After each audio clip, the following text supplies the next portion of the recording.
Good evening, teacher and classmates. My name is Eduardo Lu.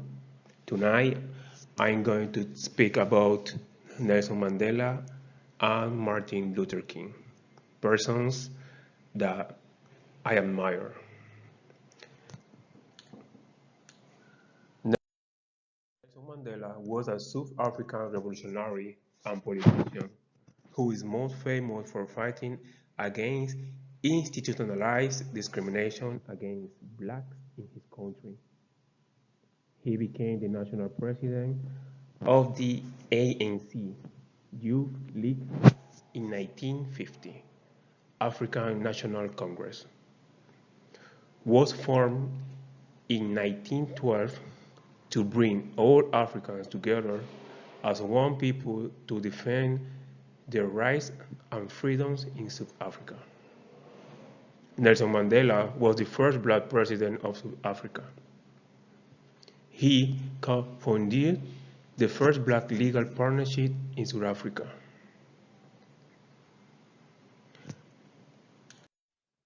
Martin Luther King was, and right now is famous for leading the American civil rights movement and fighting against discrimination of African Americans in the United States. His speech intensified the civil rights movement. During the March on Washington, Martin Luther King delivered the famous "I Have a Dream" a speech from the steps of the Lincoln Memorial. He was behind African Americans getting basic civil rights, and he became the symbolic leader of African Americans. Thank you. Okay, Stephen Hawking was very historical physicist, cosmologist, and science popularizer who changed the way we understand the universe today. Professor Stephen William Hawking was born on January 8, 1942 in Oxford, England. He wanted to study mathematics, but it wasn't available at University College, so he studied physics. In 1963, he slipped and fell during a skiing session and had mobility difficulties. He was immediately diagnosed with amyotrophic lateral sclerosis when he was only 22 years old. He wasn't only a prodigious researcher, but also an excellent popularizer. Stephen Hawking dreamed of traveling to space, although he only managed to create the zero-gravity experience when he was 65 years old. Hawking is considered the most important theoretical physicist of our time. Interestingly, his death occurred on the same day as Albert Einstein's birth.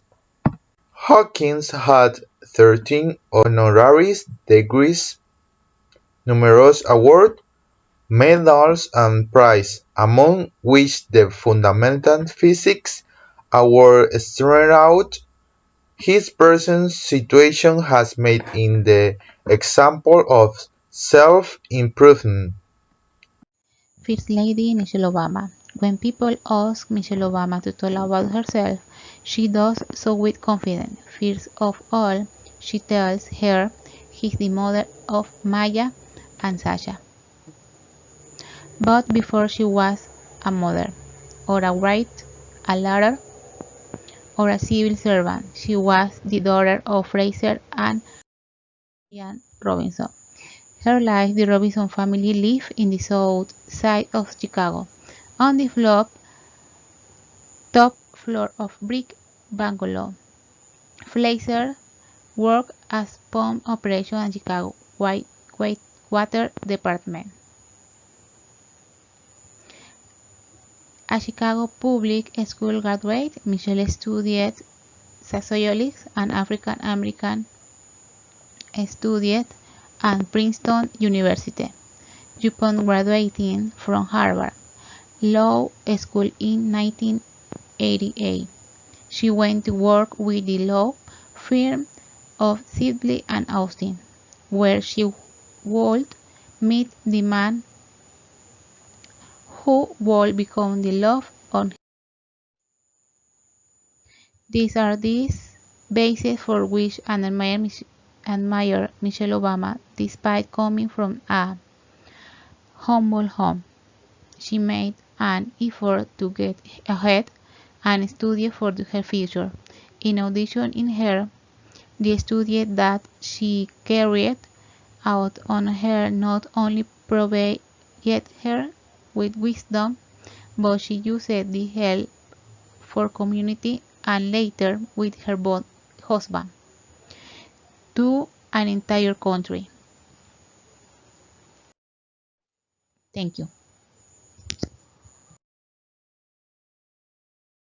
Born and raised in Los Angeles, Marilyn Monroe spent most of her childhood in foster care and an orphanage, and was married at age 16.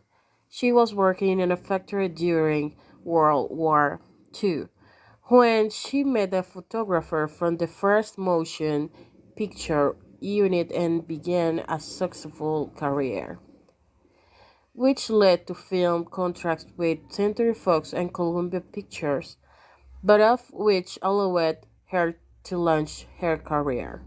By 1953, she was one of Hollywood's most marketable stars. She had led roles in the film noir Niagara, which focused on her sex appeal, in the comedies Gentlemen Prefer Blondes and How to Marry a Millionaire,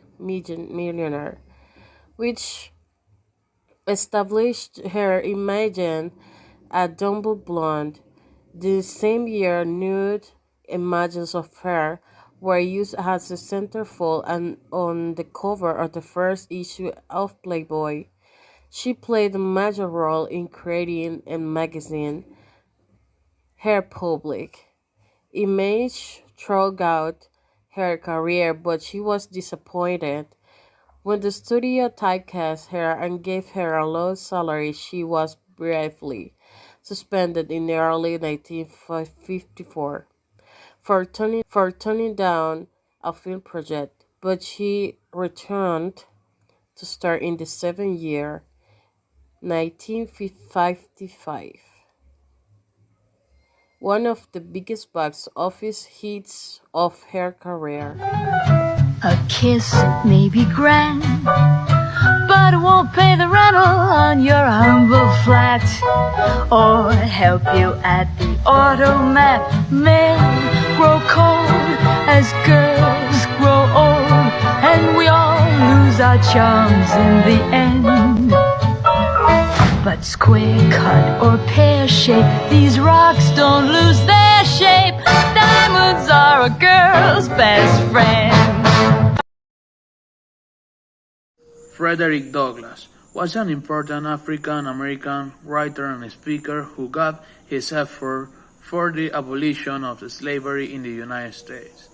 Born in 1818 in Maryland, he spent part of his childhood there until being sent as a servant to a family in Baltimore around the age of 12.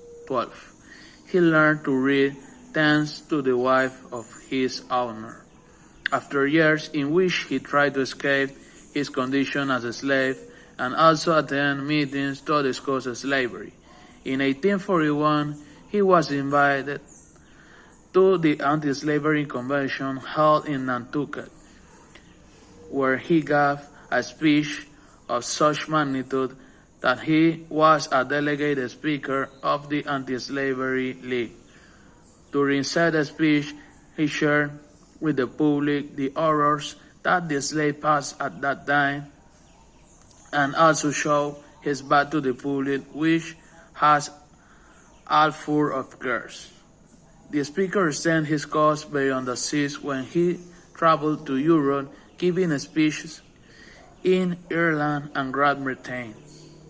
After 2 years and with enough money, Douglas purchased his freedom and returned to the United States as a freeman. He founded his own newspaper, also wrote an autobiography that later became a classic work of the literature. He was an advisor to President Lincoln during the Civil War and later a diplomat. Frederick Douglass is undoubtedly a figure for freedom, contributing to his cause without any condition, being a slave or a freeman, being within his native land or outside it.